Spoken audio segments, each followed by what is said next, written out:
You ever meet someone who's so entitled? So absolutely convinced that the world revolves around their HOA's rules that they think they can boss around anyone within a mile radius. Yeah, buckle up, because this story is about one of those people. Her name, Karen, of course. Because who else would it be? Now, let me set the scene. I've got this cabin. It's tucked away in the valley, surrounded by trees so tall you'd think they scrape the clouds. Birds sing in the morning, a river runs nearby, and at night the stars are so bright it feels like you can touch them. It's my getaway, my escape. The place I go when I need to disconnect from the madness of the city.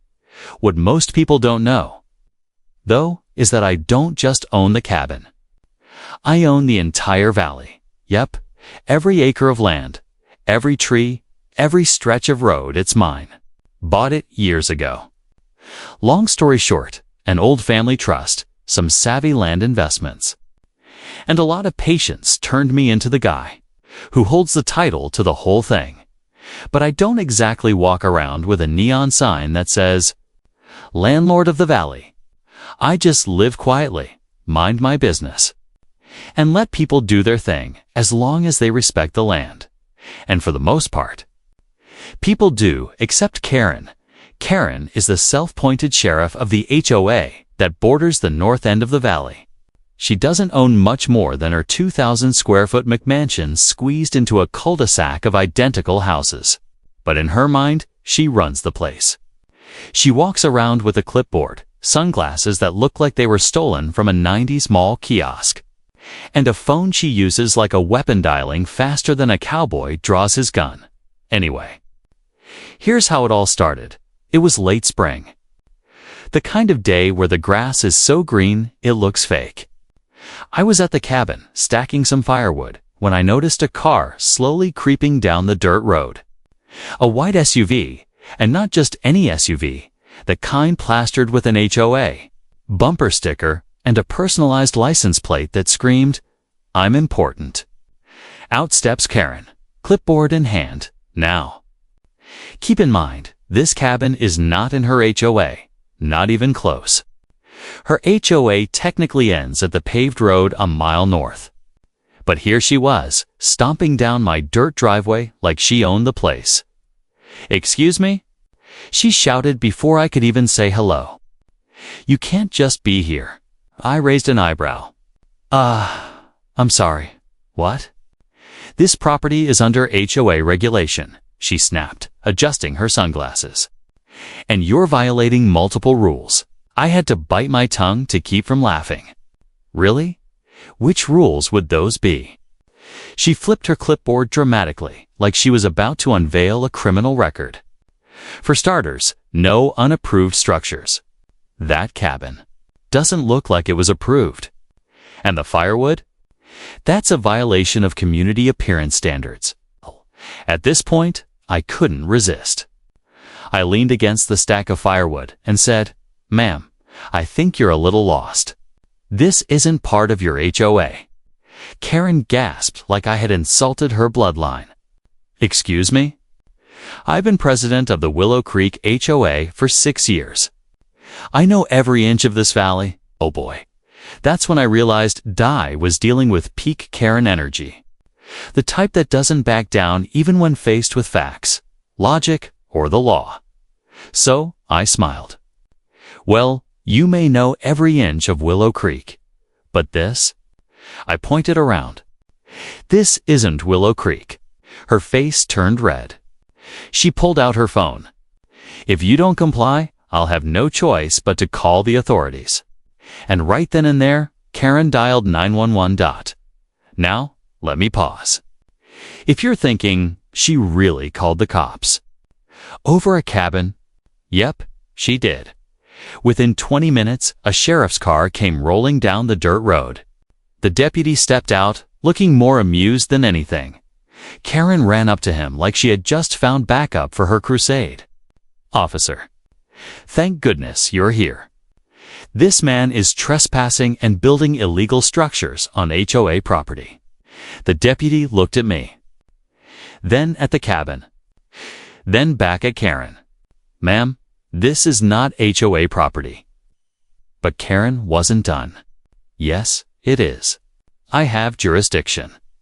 He needs to tear this down immediately, or I'll press charges." The deputy sighed. He looked tired, like this wasn't his first run-in with Karen. "Ma'am, I've told you before. Your HOA doesn't extend past Willow Creek Road. This cabin is not under your authority." Karen gasped again. "Well then, whose authority is it under?" The deputy turned to me, and that's when I decided to let the first little twist slip.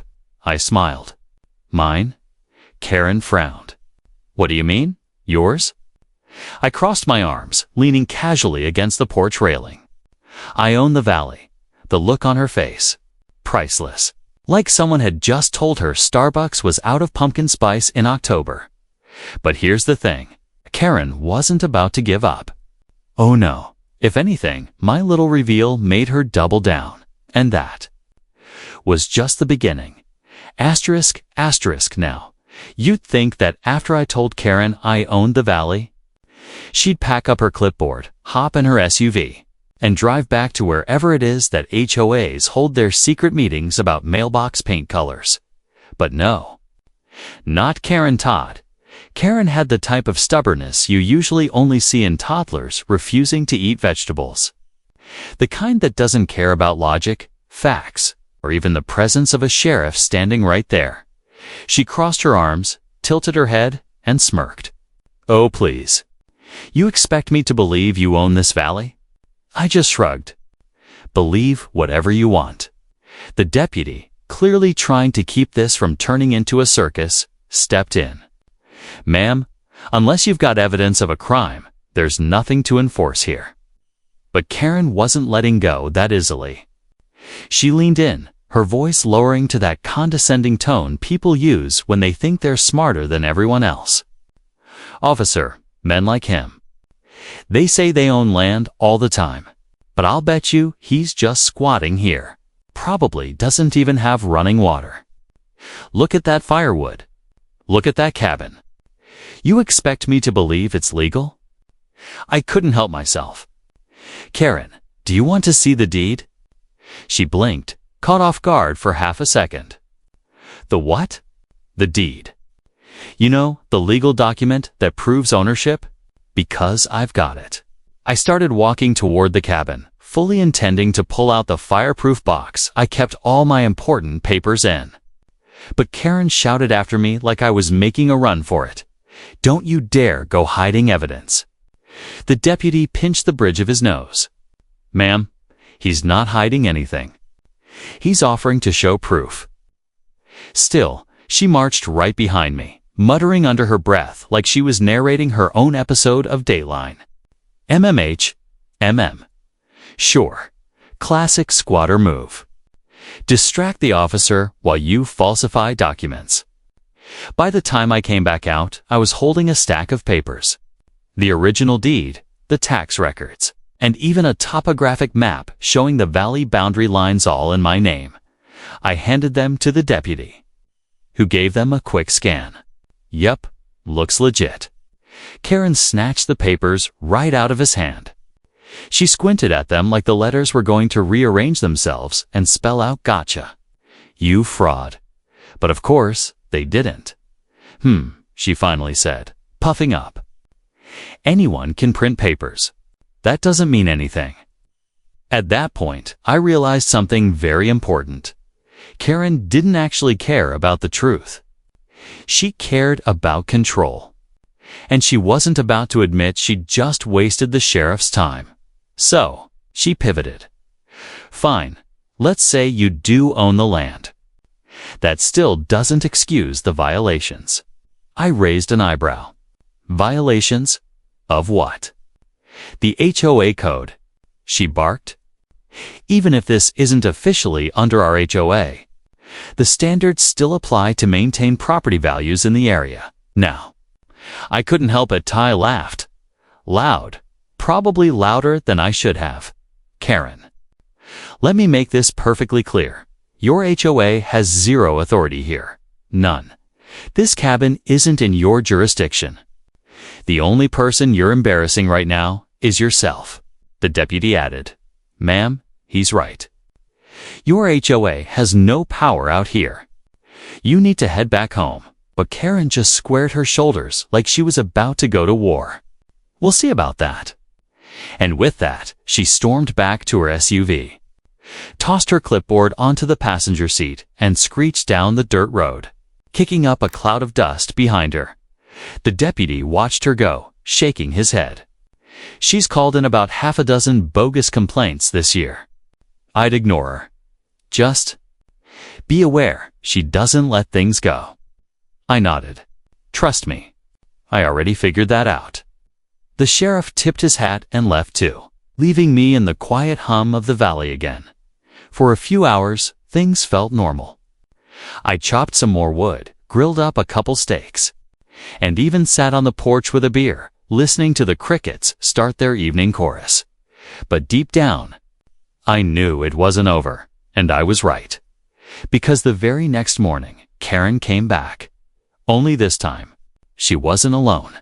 I heard them before I saw them. Voices. Multiple voices. I stepped out onto the porch to see not one, not two, but 3 HOA board members marching down my driveway behind Karen.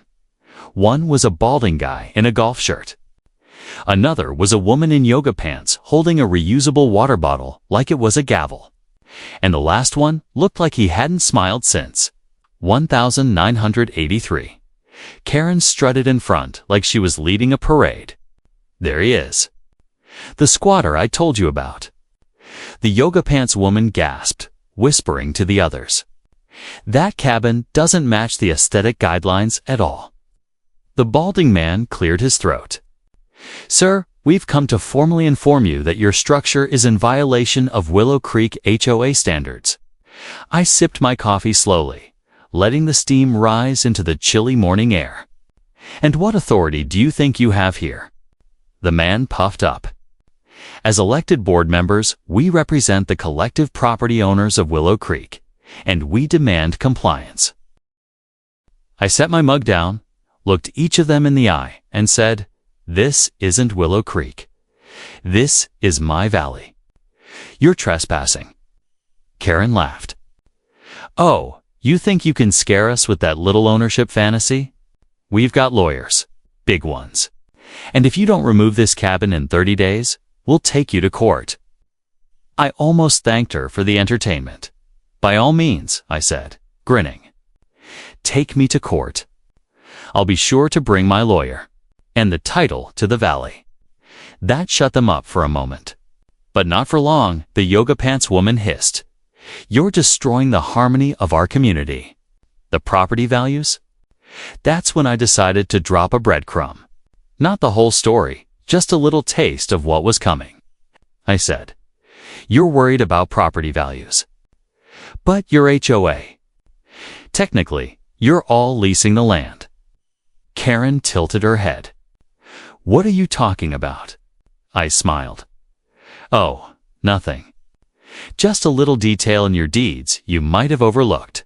And with that, I turned and went back inside, leaving them standing in stunned silence on my porch. That night, I knew they'd be scrambling, calling emergency HOA meetings, digging through their paperwork, probably even ringing up their lawyers. And they'd soon discover what I already knew, that they're beautiful, gated community of Willow Creek. It wasn't built on land they owned outright. It was built on land leased from me. Asterisk. Asterisk, you ever watch a group of people realize slowly, painfully, that the power they thought they had is actually paper thin? That's exactly what happened with the Willow Creek HOA. After our little porch showdown, I could practically feel the panic from my cabin the next morning. It started with cars, fancy SUVs, sedans, even a couple of hybrids rolling down the HOA clubhouse parking lot, like ants pouring out of a kicked nest. Word was spreading. Karen, of course, was the ringleader. She'd stormed into that emergency board meeting the night before, ranting about the squatter who claimed he owned the valley.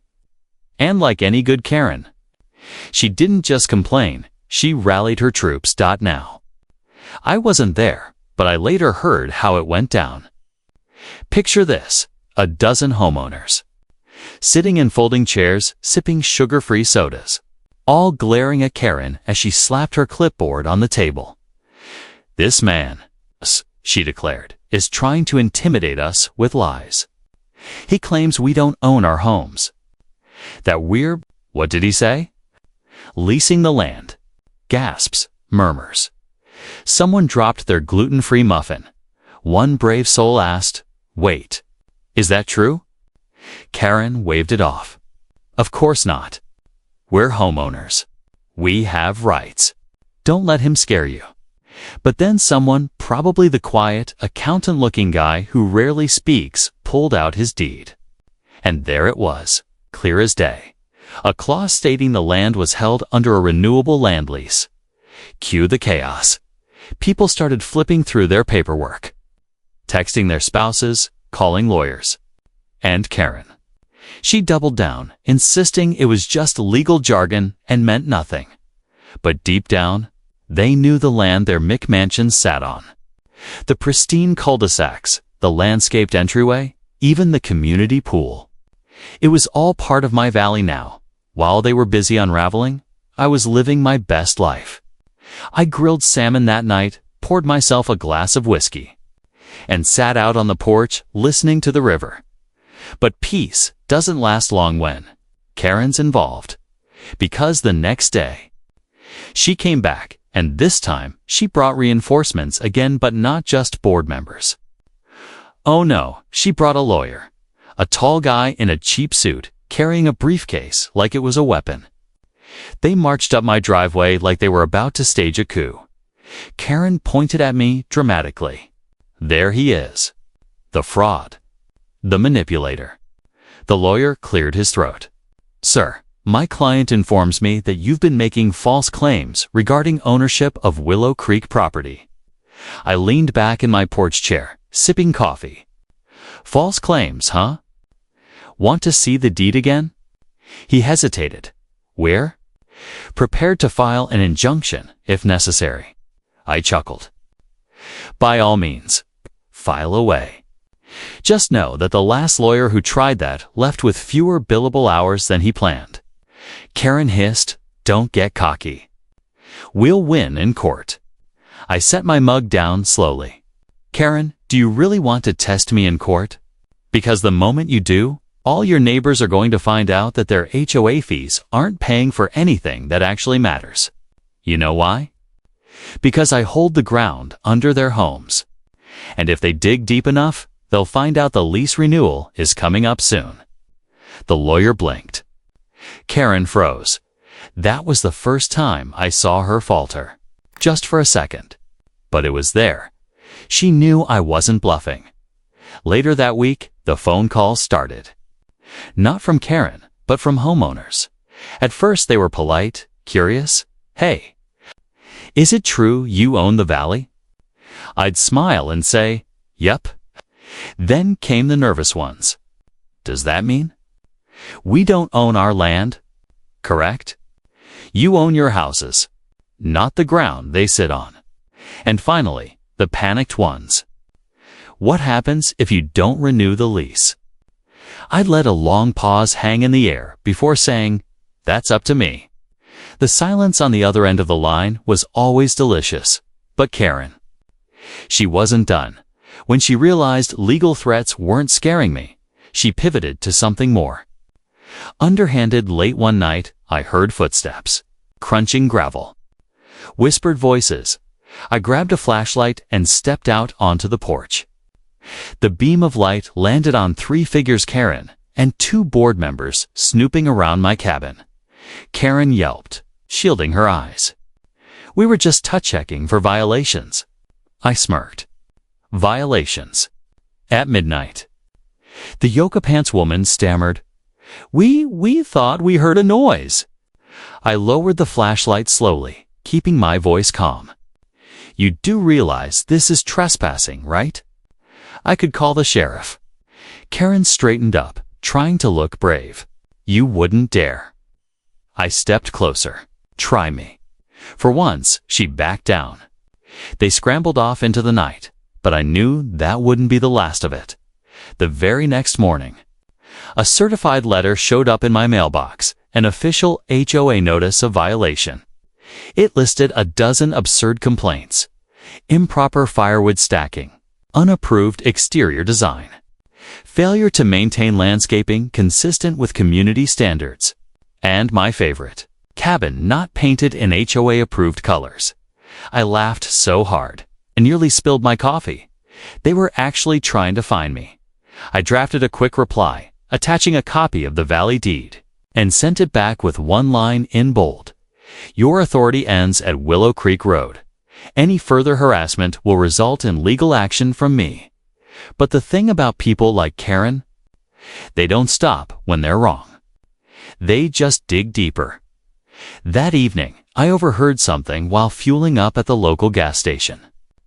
Two Willow Creek residents were chatting near the pump. Did you hear? One whispered. Karen says the cabin guy's a con artist. She's hiring a private investigator. I almost choked on my coffee.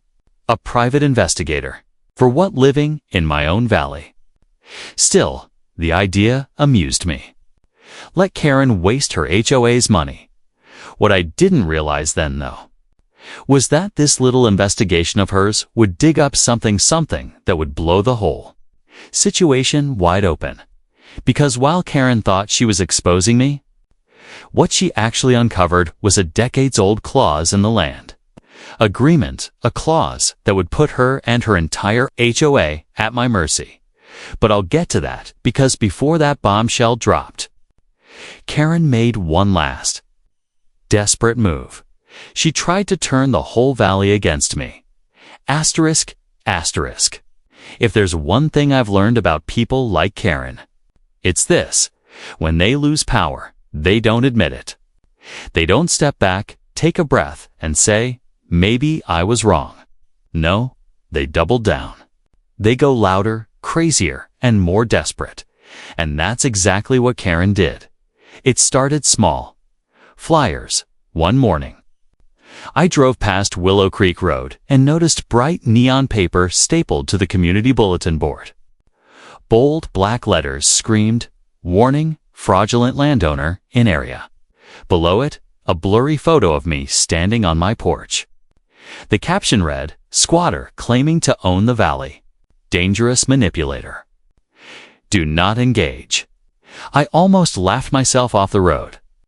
She had basically made me into a wanted criminal for living on my own land. But it didn't stop there.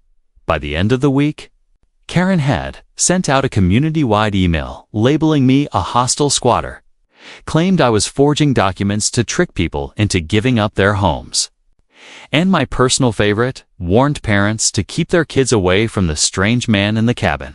Now, keep in mind, this is coming from the same woman who trespassed on my land at midnight with two cronies.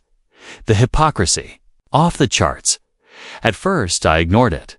I figured the homeowners would see through her nonsense. But then, the phone calls started again. Only this time, they weren't polite questions. One man snarled, "If you try to scam my family out of our home, I'll make sure you regret it," another said. "We don't take kindly to outsiders threatening our neighborhood." And one woman, clearly shaken, whispered, "I have kids. Please, please don't take our house." That one hit me. Because unlike Karen, most of these folks weren't evil. They were scared. Scared because someone they trusted, their HOA president, was feeding them lies. So, I decided to set the record straight. Asterisk, asterisk. The next weekend, I organized a little community meeting. I posted notices at the gas station, the diner, even the tiny post office where gossip spreads faster than wildfire. Nothing flashy, just an invitation. Curious about Willow Creek land ownership? Come to the Valley Overlook, Saturday, 2 p.m. Bring your questions. When the day came, I stood on the bluff above the valley, deed papers tucked under my arm. A surprising number of people showed up, maybe 24 families. Some curious, some nervous, and a few clearly hostile. And right there, in the front row, glaring at me like she was defending the Alamo, was Karen. Clipboard in hand, I cleared my throat. Thanks for coming, everyone. I know there's been a lot of rumors. So let me explain, once and for all, how this valley works. I held up the deed. My family bought this land generations ago. Every acre of it. When Willow Creek was developed, the builders didn't purchase the land outright. They signed a renewable lease. That's what your deeds say. You own your houses. But the ground underneath, that's mine. Gasps, murmurs. People flipping through their copies of deeds they'd brought. I continued. Now, that doesn't mean I'm out to take your homes. I haven't interfered with your lives. I haven't raised the lease rates. I haven't demanded anything. All I want is to live peacefully in my cabin, same as you live in your houses. A man shouted, so what happens when the lease is up? I paused, letting the tension build. That depends on how the community acts. Respect the valley, respect me, and there's nothing to worry about. But if people start harassing me with bogus complaints and trespassing on my land, I let the silence hang before finishing. Then maybe I'll rethink things. The crowd shifted nervously. Some nodded. Others looked uneasy. But Karen, she pounced like a wolf. Don't listen to him. She screeched. He's bluffing. This is classic scammer behavior. If he really owned the valley, why wouldn't the HOA board know about it? I turned toward her slowly. Oh, but you do know about it, Karen. You've just been ignoring it. Tell me, did you bother to read your own deed? She sputtered, waving her clipboard. That's irrelevant. He forged documents. So I pulled out the ace I'd been saving. The tax records, stamped. Sealed, undeniable proof that every square foot of Willow Creek was taxed under my name. I held them up. These aren't copies I printed at home. They're county records. Go down to the courthouse and check for yourself. The crowd stirred again. This time, more people turned suspicious eyes on Karen. One woman asked, Karen, did you know about this? Karen's face turned red. Of course not. This is nonsense. But the seed of doubt was planted. And once people start questioning their leader, the cracks spread fast. After the meeting, a few homeowners approached me quietly. Some apologized. Others just looked relieved to finally know the truth. But Karen, she stormed off, muttering about lawsuits. And that's when I realized I'd cornered her, because the more she fought me, the more desperate she looked. The community was starting to see it. And sooner or later, they'd have to pick sides. But I also knew something Karen didn't. Remember that private investigator she hired? The one I laughed about? Well, turns out he did find something. Not about me. About the land lease, see? When the developers signed the original agreement, they slipped in a clause. A tiny line buried in the paperwork. It said that the land lease could be terminated early if the landowner ever decided to reclaim it for personal use, conservation, or development. In other words, if I wanted to, I could legally dissolve Willow Creek's entire HOA overnight. And guess what? That clause was about to become public knowledge, because Karen's own investigator had just handed me the biggest weapon of all. Asterisk, asterisk, the funny thing about secrets. They always come out, sometimes quietly, like a whisper, sometimes loudly, like a bomb. And in the case of Willow Creek, 'twas both. It started with a knock on my cabin door. Not Karen, not a board member. The private investigator, tall guy, trench coat, carrying a manila folder. He looked tired, like he hadn't slept in days. You the landowner? He asked. I raised an eyebrow. That's what I've been saying. He handed me the folder. You should read this. My client hired me to dig up dirt on you. Instead, I found this. Figured you should know. I flipped through the papers. Copies of the original development agreements, the signatures of the builders, county seals. And then, there it was, the clause buried on page 73. Paragraph 4. The lessor reserves the right to reclaim leased land at any time for personal use, conservation, or further development. I stared at it for a long moment, a slow grin spreading across my face. So let me get this straight, I said. Not only do I own the valley, but if I ever decide I'm done with Willow Creek, I can just take it back. The investigator nodded. That's the long and short of it. Karen didn't like that answer. Said I was wrong. But I pulled it from county records. It's airtight. I almost wanted to hug the guy. Instead, I poured him a cup of coffee. You just gave me the nuclear option. Of course, I didn't need to use it right away. Not yet, because Karen, bless her stubborn soul, was about to spread the news for me the very next day. The HOA held a town hall, packed into their pristine little clubhouse, folding chairs lined up. Coffee urns steaming in the back dot, Karen stood at the podium like a general rallying her troops. Clipboard in hand, voice shrill with faux authority. This so-called landowner, she announced, is trying to intimidate us with lies.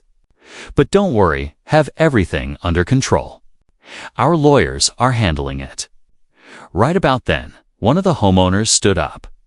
A middle-aged guy with glasses, waving a piece of paper. Then how do you explain this clause? He held it up for the room to see. The clause. The one I'd just learned about yesterday. Apparently, word had already spread. Karen froze. Dozens of heads turned toward her. Murmurs rippled across the room. Is this true? Someone shouted, "Can he really take our land?" Another asked. Karen's smile faltered. That's not legally binding. She stammered. Outdated language. Irrelevant. But the panic was already setting in. You could feel it, the shift in the room.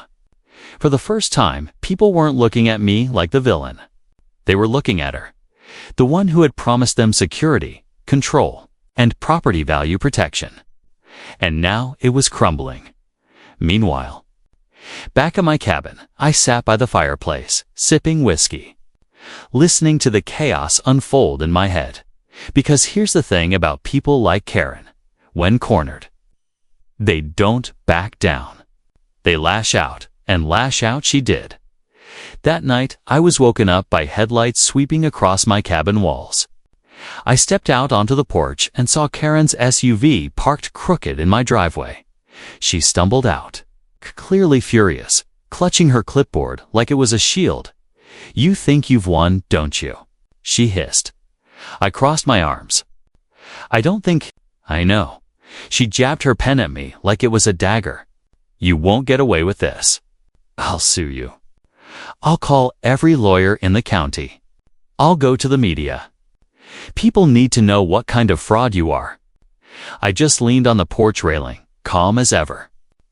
"Karen, you had your chance. You trespassed. You lied. You spread rumors, and now? You've given me everything I need to end this HOA once and for all." Her jaw clenched. "You wouldn't dare." I pulled out the copy of the clause, waving it gently in the night air. One word, Karen. Just one signature from me. And your precious Willow Creek HOA disappears. No more rules. No more fines. No more board meetings about mailbox colors. She shook her head, voice cracking. "You're bluffing." I stepped closer, lowering my voice. "Am I?" Her facade cracked right there. I saw the flicker of fear in her eyes. For the first time, she realized she wasn't the queen of Willow Creek. She was just another tenant in my valley. The next morning, chaos erupted, emails flying, emergency meetings. Homeowners freaking out. Half the community begged me not to use the clause. They offered apologies, promises, even gift baskets of wine and cheese. The other half blamed Karen for everything. And Karen? She doubled down one more time. She went door to door, clipboard in hand, claiming I was planning to bulldoze their homes and turn the valley into a casino. A casino. In the middle of the forest, the desperation was almost sad. Almost. But here's the twist. I wasn't planning to bulldoze anything. I wasn't planning to evict anyone. I wasn't even planning to dissolve the HOA. Yet, because the real fun was watching them turn on each other. Neighbors accusing neighbors. Board members resigning. Lawsuits threatened. And through it all, Karen flailing like a drowning swimmer. Clawing for control. And then came her last desperate move. She decided to call in reinforcements. Not the cops this time. Not the board. Not even a lawyer. Karen went straight to the county commissioner. And that, my friends, was the moment this little HOA squabble turned into a valley-wide war. Asterisk, asterisk. You know how kids, when they're losing an argument, shout, "I'm telling mom." Well, Karen's version of that was, "I'm calling the county commissioner." It started with a letter, official county stationery, delivered to my cabin mailbox. It said, "We've received complaints regarding alleged land ownership disputes and community safety concerns in Willow Creek Valley. Please attend a meeting at the county offices this Thursday." I chuckled. Complaints? Yeah. I wonder who filed those. Probably handwritten on floral stationery, signed with a flourish HOA president, Karen. Thursday came. I drove into town, parked my truck, and walked into the county building. Fluorescent lights buzzing, linoleum floors squeaking under every step. Classic bureaucratic decor in the conference room. I found the commissioner sitting at a long table. Beside him, Karen, clipboard out, hair sprayed stiff enough to survive a tornado. She smirked when I walked in. "You're in trouble now." Took a seat, calm as ever. "We'll see." The commissioner cleared his throat. "We've had multiple reports of disturbances in the Willow Creek HOA, accusations of trespassing, fraudulent ownership claims, and threats of land seizure. Care to explain?" I leaned back. "Sure, it's simple. I own the valley. Every acre, including the land Willow Creek sits on." Karen exploded. "Lies. He's a squatter. He's manipulating everyone with fake documents." The commissioner raised a hand. "Ma'am, please. Let him finish." I slid a folder across the table. Inside, the deed, the tax records, and my new favorite weapon, the land lease clause. The commissioner read it silently. His eyebrows climbed higher with every line. Finally, he exhaled. "Well, this is clear. The valley, including Willow Creek, is indeed under your ownership. The HOA properties are leased, not held outright. This clause," he tapped the page, "gives you extraordinary rights." Karen's jaw dropped. "What? That can't be. You're supposed to be on my side." The commissioner frowned. "Ma'am, I'm on the side of the law. And legally. You're in a precarious position." I smiled. "Thank you, Commissioner. That'll be all I needed." I stood to leave, but Karen leaped to her feet. "You can't just end it like that. He's dangerous. He's threatening our community." I turned at the door, locking eyes with her. "No, Karen. I'm protecting what's mine. You're the one threatening your community. Now, you'd think after a county official confirmed everything, that'd be the end of it. Case closed. Game over." Karen lost, but not Karen. She saw her power slipping. And instead of letting go gracefully, she went nuclear the very next weekend. Willow Creek turned into a circus. Karen organized what she proudly called a community protection rally. Picture this: a bunch of suburban homeowners waving signs in front of the clubhouse. Slogans like "Save Our Homes" and "Stop the Squatter." A folding table covered in store-bought cookies.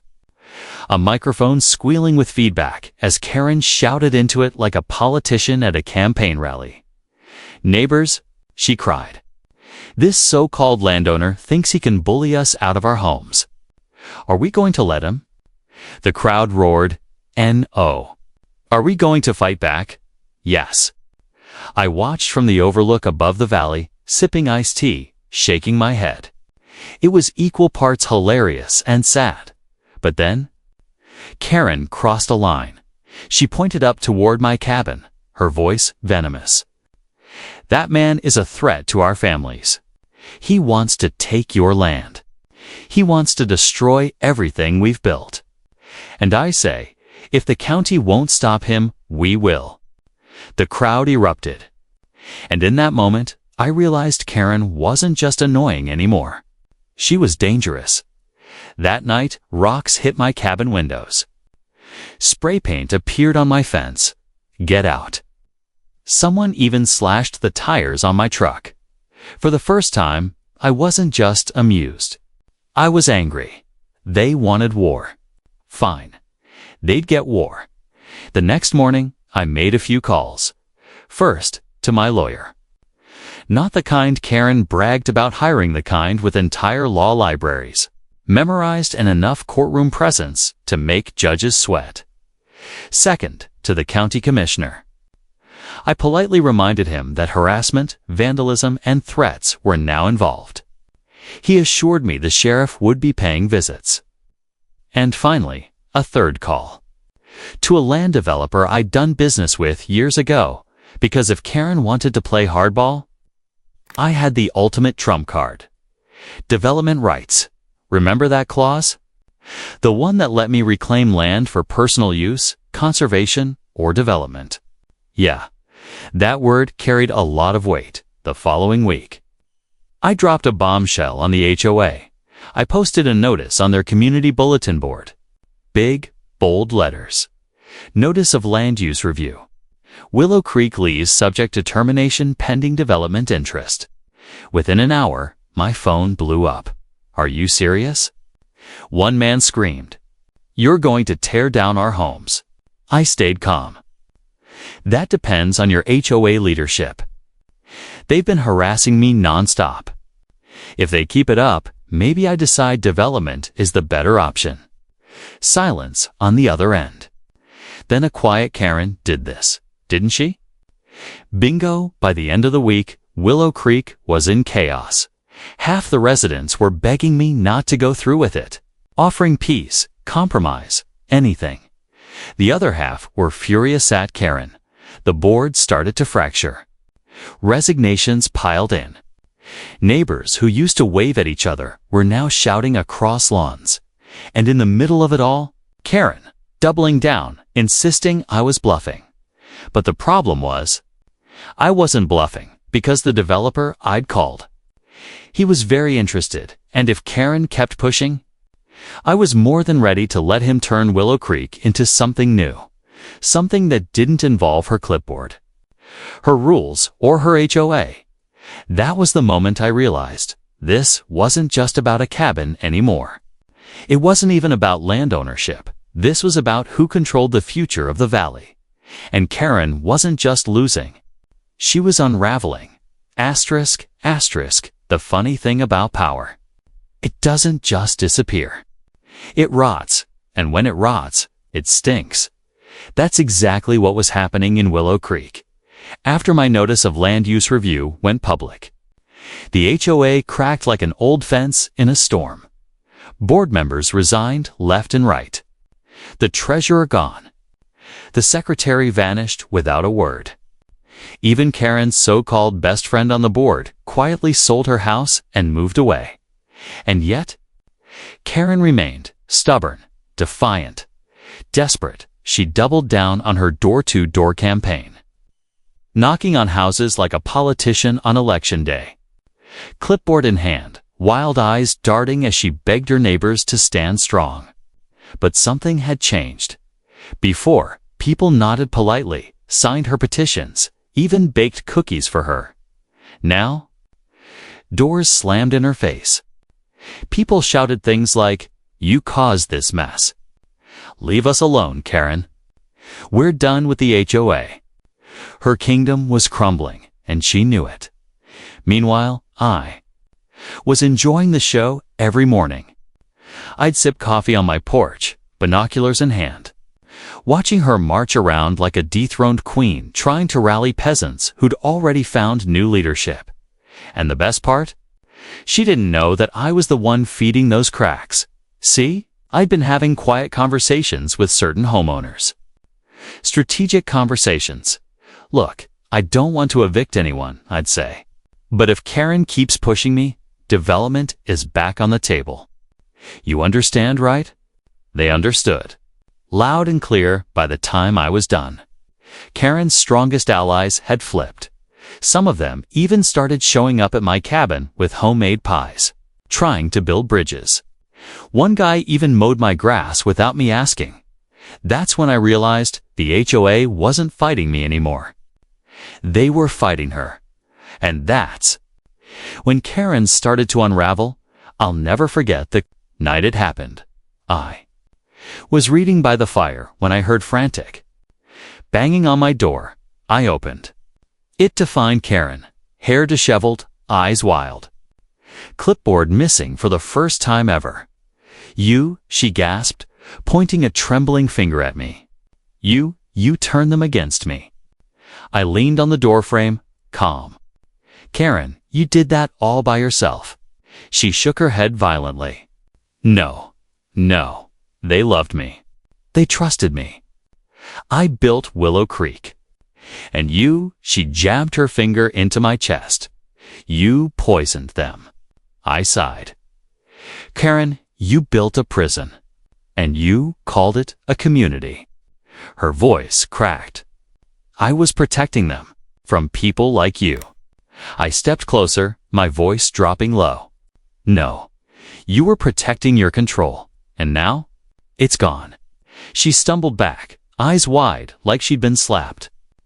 For a moment, I almost felt sorry for her.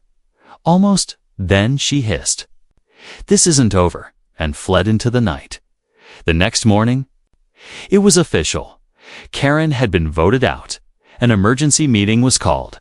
Overwhelming majority. No speeches, no debate. Just a quick vote, and boom, Karen was stripped of her title as HOA president. The board was dissolved soon after. Willow Creek, once a fortress of rules and fines, was suddenly leaderless. And let me tell you, watching Karen pack up. Her office was pure poetry. She stormed around the clubhouse, muttering curses under her breath, stuffing papers into boxes. When she carried them out to her car, nobody offered to help. Not one neighbor. Asterisk, asterisk, asterisk. But if you think Karen was just going to fade quietly into the background, oh no, because when you strip someone like her of power, they don't rest, they plot. A week later, I heard the rumor Karen had started her own little faction. A breakaway group of loyalists who still believed in her. They met in her garage, sitting on lawn chairs, sipping boxed wine, whispering about how they'd take Willow Creek back. It was pathetic, really. But I didn't laugh too hard. Because I knew something they didn't. Karen still had one card left to play. Not the HOA, not the county, not even the residents, the media. Sure enough, one sunny afternoon, I saw the news van, parked right outside Willow Creek, microphones, cameras, a young reporter looking eager for a story. And right there in front of the lens was Karen, tears streaming down her face, voice trembling with fake heartbreak. This man, she sobbed, pointing toward my cabin, is destroying our community. He wants to evict families, bulldoze homes, and turn this valley into a casino, or worse. The reporter nodded sympathetically. And what do you want people to know? Karen sniffled dramatically. That we're victims. That this valley belongs to us, not him. He's a tyrant, a bully, a fraud. I nearly spit out my coffee watching the broadcast. A tyrant. A fraud. Me. Oh, Karen, if you're going to smear my name, at least be creative. But what she didn't realize was, I had been waiting for this, because nothing exposes a liar faster than daylight. The next morning, I called the same reporter. Calm, professional. Would you like to see the actual land deeds? The tax records. The county commissioner's statement confirming ownership. 5 hours later, that same news van was parked in my driveway. The cameras rolled as I laid it all out: documents, signatures, legal proof. I even told them about the clause. Explained how the HOA had been living on borrowed land for decades. And then, for the knockout punch, I leaned into the microphone. I don't want to evict anyone. I don't want to bulldoze Willow Creek, but harassment, vandalism, and lies have consequences. I've been more than patient. If things don't change, I'll consider other uses for this land. Conservation projects. Maybe even development. Double quotes, boom. The next day's headline. HOA president lied about land ownership valley legally. Belongs to local cabin owner. Karen's smear campaign backfired spectacularly. Her loyalist group dissolved overnight, and for the first time since this all began. I stood on top, but deep down, I knew Karen wasn't finished. People like her never are. She'd lost the HOA. She'd lost the neighbors. She'd lost the media battle, which meant the only thing she had left was desperation. And desperation makes people dangerous. Asterisk, asterisk, they say. People reveal themselves in extremes. Under pressure, the polite neighbor becomes something else entirely. And Karen. Under pressure, she became a tempest. By the time Part 8 starts, the whole valley was bruised. Complaints had been filed, lawsuits threatened, and the county had made its position crystal clear. Karen had been humiliated. Her power evaporated. The community had largely turned against her ex for a few stubborn loyalists who clung to the world she'd built like life rafts. That's what makes people dangerous. When they have nothing left to lose, it began with a single night of fireworks, not the pretty kind. Not the kind people set off for the 4th of July, but cheap, dangerous mortar that screamed and rattled windows. I heard them from the porch. Pops, whistles, the clumsy thunder of small explosives beneath the stars. A truck peeled away, tires squealing into the dark. My first thought wasn't malice, it was worry. Kids messing around.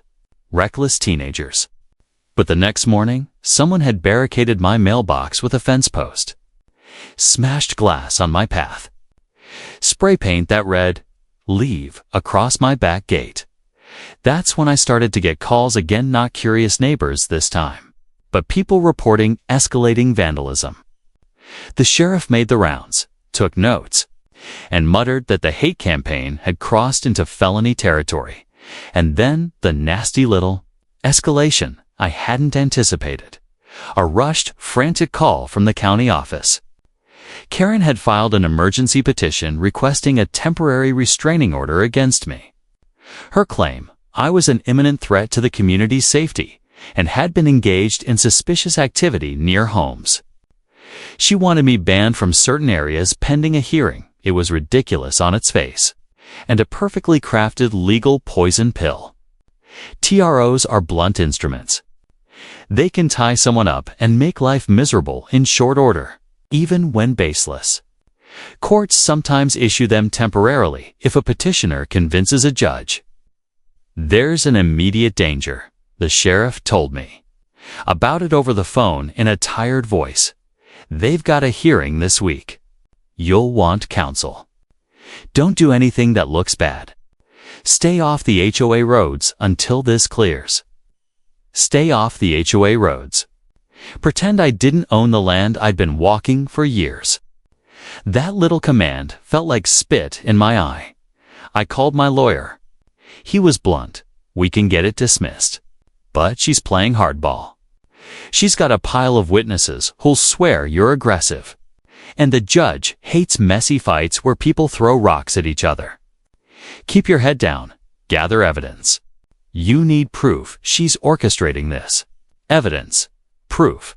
The only language that matters in court. I had a folder. Deeds, tax records, county statements. The investigator's folder. Testimony from homeowners who'd witnessed Karen's harassment. But Karen now had a different currency of panic. Fear makes people write affidavit notes and sign statements that lean toward whomever they think will keep them safe. So I started collecting more. I set up motion cameras, legit ones this time. Weatherproof, legal, placed on my property lines and aimed at points where people had been trespassing. I recorded my own interactions. I texted neighbors and asked for their statements, gently. If anything happens, will you document it? I told the sheriff about the vandalism. I logged everything, times, dates, descriptions, and I waited. Karen, meanwhile, had not slowed. If anything, she moved to a new phase. The public martyr. She told reporters she'd been threatened, that she feared for her life, that the valley had a malevolent landowner. Her loyalists posted videos where they whispered about strange noises near their homes and shadows on the trails. Somebody even posted a grainy night clip of a figure walking near a house. The figure was me. Checking a fence, the grain and angle made it ominous. The trial hearing day arrived. The courthouse smelled like coffee and cheap perfume. Karen and 3 of her supporters filed in with matching righteous outrage. I sat with my lawyer. The judge looked bored and efficient. Someone who'd seen too many community meltdowns and too many overblown allegations. Karen's lawyer, someone cheap but aggressive, rolled out an affidavit. Your Honor, he said, voice sharp. We have reasonable grounds to show the defendant has harassed the community, trespassed near homes, and has made statements indicating imminent land seizure. We request a temporary restraining order to protect these people until full adjudication. Then came the night footage. Karen's team played grainy clips, pointed fingers, layered in innuendo. The judge leaned forward. My stomach tightened. My lawyer rose slowly.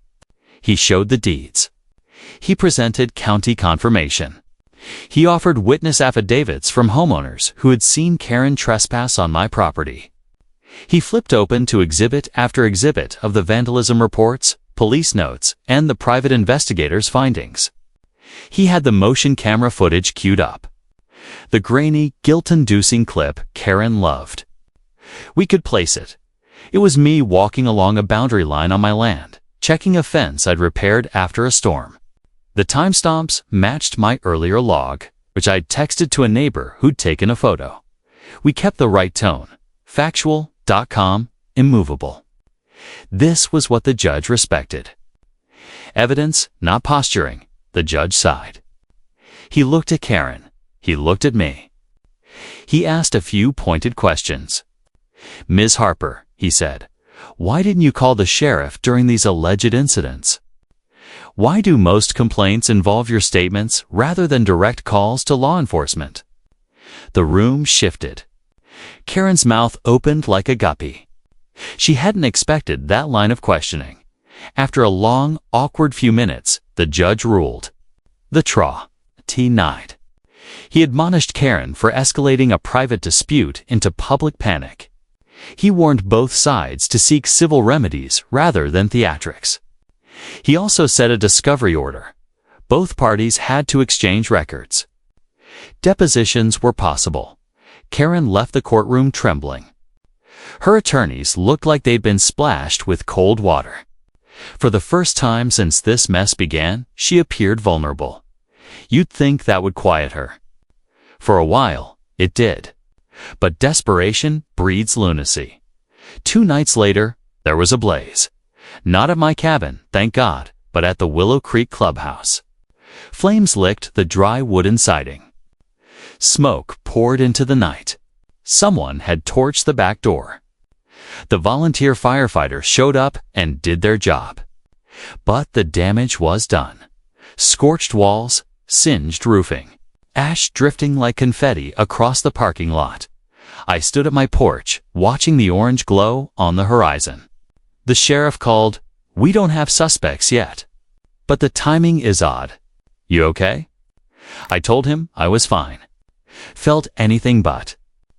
The investigator we'd been working with showed up the next day with an expression like he'd eaten lemon peels. "This wasn't accidental," he said. "Accelerant traces. And foot traffic heading away from the scene matches a vehicle that was seen driving away fast. We're checking CCTV in the area." The valley was quieter after the fire. Not peaceful, just quieter. The clubhouse stood blackened and scarred, a monument to how far things had spiraled. Neighbors passed it like mourners at a gravesite, shaking their heads, whispering about how it could have come to this. But I knew how. It came to this because one person couldn't let go of power, and now that person was in county custody, facing charges that would make her clipboard feel like a toy hammer. Karen's arrest shook Willow Creek like an earthquake. Some residents were stunned. "She couldn't have done it," they muttered. "She was strict, but she wasn't evil." Others weren't surprised at all. "We saw it in her eyes," one man told me. "The way she stared at people when they questioned her. Like she'd rather burn the world than lose control." Her loyalists evaporated. A few moved out. The rest stayed but kept their heads down, pretending they'd never been on her side. Funny how loyalty disappears when the hand that fed you gets cuffed. The legal process churned on like a slow-moving river. The DA filed charges. Arson in the second-degree conspiracy to commit arson, filing false police reports, harassment, heavy charges.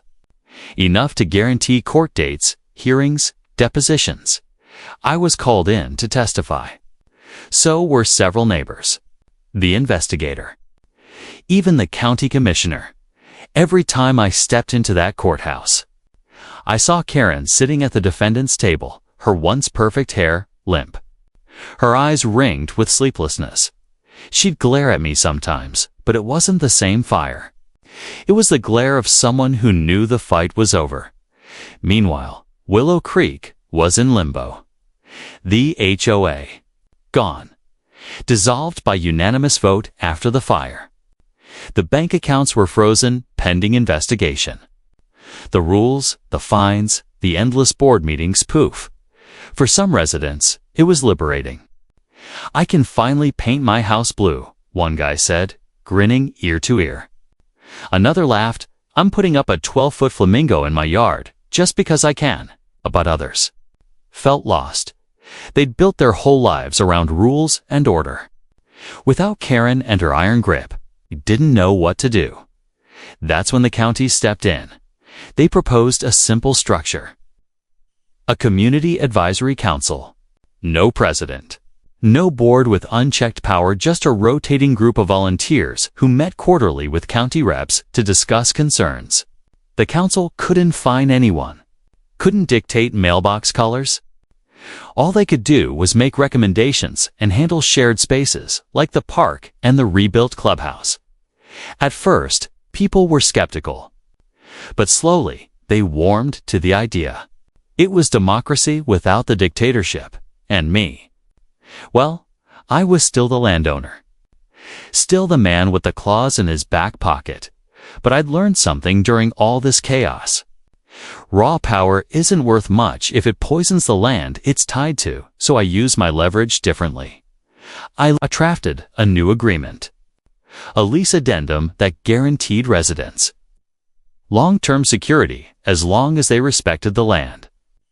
And didn't resurrect another HOA with unchecked power. The county signed off. Residents signed to, and for the first time in months, the valley exhaled. Of course. Not everything was sunshine and kumbaya. Karen's trial became the talk of the region. Reporters circled like vultures. Headlines screamed, "HOA president accused of arson in power struggle." From clipboards to courtrooms. The fall of Willow Creek's leader. Neighbors who once feared her now gossiped freely. They told stories about petty fines, threats over Christmas decorations, shouting matches about lawn lengths. It was like the whole valley was processing collective trauma. When I testified, I kept it simple. I told the jury about the harassment, the vandalism, the false accusations, the fire. I didn't embellish, didn't gloat, just facts. Karen's defense tried to paint me as the villain, the wealthy land baron who wanted control, but every time they swung, the truth blocked the punched documents, witnesses, evidence. The jury wasn't buying it. The verdict came after only 4 hours of deliberation. Guilty. Karen broke down in the courtroom. Not the crocodile tears she used for reporters' real tears this time. Her hands shook. Her voice cracked as she whispered, "This isn't fair." But the truth is, it was. The judge sentenced her to a mix of prison time and probation, with mandatory counseling. Enough to remind her that power games have consequences. Not enough to ruin her life completely. The valley reacted in waves. Some celebrated. Justice, they said. Some pitied her. She was sick, they whispered. And some just wanted to move on me. I sat on my porch that night, glass of whiskey in hand. Watching the stars, I thought about how close it all came to burning down literally. About how fragile communities really are. About how one person's obsession can ripple out and poison an entire valley. And taught about choice. I could have crushed Willow Creek. I could have evicted everyone. Bulldozed the homes and turned the land into whatever I wanted. A casino, a resort, a hunting lodge empire. The clause gave me that power, but I didn't. Instead, I gave them something better. Security, freedom, and a second chance. Funny thing is, not everyone trusted me at first. Some thought I had an angle. Some thought I'd flip later and cash out, so I made them a promise: I'll never evict you without cause. I'll never bulldoze your homes. The only thing I'll ever do is protect this valley from outsiders, from greed, and from anyone who thinks control is more important than community. Slowly, that promise started to mean something. Neighbors waved again when I drove by. They invited me to barbecues. Kids fished in the river near my cabin without fear. The valley wasn't perfect. It never would be. But it was healing. And yet, in the back of my mind, one thought lingered: Karen was gone. The HOA was gone. The valley was safe for now, but power, like I said, never disappears. It rots, and sometimes it comes back in new hands. That's when I realized this story wasn't finished yet. Because while Karen was behind bars, the land around Willow Creek had caught someone else's eye. Someone with deeper pockets, bigger ambitions, and far less patience than I had. Asterisk, you'd think, after Karen's downfall. After the fire, the trial, and the verdict, life in Willow Creek would settle back into smalltown.com. For a while, it did. Barbecues replaced board meetings. Fishing tournaments replaced fine notices. Neighbors who once bickered over mailbox colors were suddenly helping each other patch roofs and repaint porches. The valley was healing. But peace is fragile. And money. Money has a way of sniffing out opportunity. It started with letters. Glossy envelopes slid into mailboxes across the valley. We buy homes fast. Cash offers for your property. Don't miss out on record land values. At first, folks laughed it off. But the envelopes kept coming. Then came the phone calls. Then the billboards along the highway. A development company, Silverwood Properties, wanted the valley. Badly, and why not? A pristine mountain valley, already dotted with homes. Close enough to the city to lure commuters, but far enough away to feel like a retreat. They saw dollar signs where I saw heritage. Neighbors started whispering, "They're offering double what we paid." They said they'd buy the whole place and turn it into a luxury resort. My cousin sold his farm to them last year. Retired in Florida, temptation is a powerful thing, and Silverwood knew it. They weren't after one house. They were after all of it, which meant, sooner or later, they'd come knocking on my door. And they did. One crisp autumn morning, a black SUV rolled up my dirt driveway. Out stepped a man in a suit so sharp it looked like it had been cut with a laser. He introduced himself as Mr. Dorian Hale, Acquisitions Director for Silverwood Properties. "Mr. Carson," he said smoothly, "we're prepared to make you an offer." He laid out the numbers. More money than most people see in a lifetime. Enough to buy 10 valleys just like mine. Then he leaned in. "You've done well here. But this valley is wasted on a handful of cabins. We can make it something grand. A resort, golf courses, vacation homes, jobs, tourism. This place could be legendary." I let him finish. Then I laughed. "Mr. Hale," I said, "if you think I'm going to hand over my valley to be paved, fenced, and commercialized, you're out of your mind." His smile didn't falter, but his eyes hardened. "Think carefully, Mr. Carson. Opportunities like this don't come twice." I stared right back. "Neither do valleys like this." He left, but the pressure campaign began. More letters. More calls. Flyers slipped under doors. Whispers in town about how much better life would be with modern amenities. Some neighbors resisted. Others started to bend. That's when I realized Karen was just the warm-up. The real fight was only beginning. Asterisk, asterisk, asterisk. I called a meeting. Not an HOA meeting, not a council meeting, just a gathering at the charred remains of the old clubhouse. Everyone came. Some curious, some worried. Some already leaning towards Silverwood's offers. I stood where Karen once stood, clipboard long gone.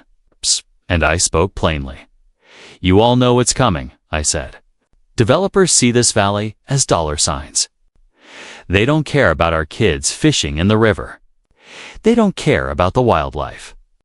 They don't care about peace and quiet. All they care about is profit." Murmurs spread. I held up the deed. "This valley is mine. By law, by history, by blood. I could sell it tomorrow and walk away rich. But I won't, because this land isn't just dirt and trees. It's a promise, a home, a second chance for all of us." I paused, scanning their faces. "But I can't protect it alone. So I'm giving you all a choice. Stand with me on, we protect this valley together. Or sell out and watch everything we've built turn into concrete." The silence was heavy. Then, one by one, hands went up. Not everyone, but enough to know Willow Creek wasn't for sale. Silverwood didn't take the news well. More pressure. More threats. Even legal filings, trying to challenge the clause in the deed. But this time, I wasn't fighting alone. The residents rallied. The county backed us. Even the media, still buzzing from Karen's downfall, ran stories about the valley that refused to sell. Silverwood backed off for now, and as for Karen, I heard she struck a deal. Reduced time in exchange for therapy and community service. Some said she was humbled. Others said she was plotting even from inside. But me? I didn't care. Karen was the past. Silverwood was the present. And the valley. The valley was the future. One night, months later, I sat on my porch, whiskey in hand. Stars overhead, the cabins glowed warmly across the valley. Laughter drifted through the trees. The river whispered like it always had, and for the first time in a long time, I felt peace. Because power isn't about clipboards. It isn't about lawsuits. It isn't about money. Real power is knowing when to protect, when to fight, and when to let go. This valley was mine. But it also WASN, single quotes. It belonged to everyone who called it home. And as long as I had breath in my lungs, no Karen, no corporation. No outsider was ever going to take it away. So if you ever find yourself driving through a mountain valley and you see a row of cabins by a river, kids fishing and neighbors laughing, wave, because you'll know you found it. The valley that beat the HOA. The valley that refused to sell. My valley, our home. Asterisk, asterisk, that's all for today, folks. If you haven't already, be sure to hit that subscribe button and ring the notification bell so you never miss an upload. Let me know in the comments what you thought of this video. Thanks for watching, and I'll see you in the next one. Bye.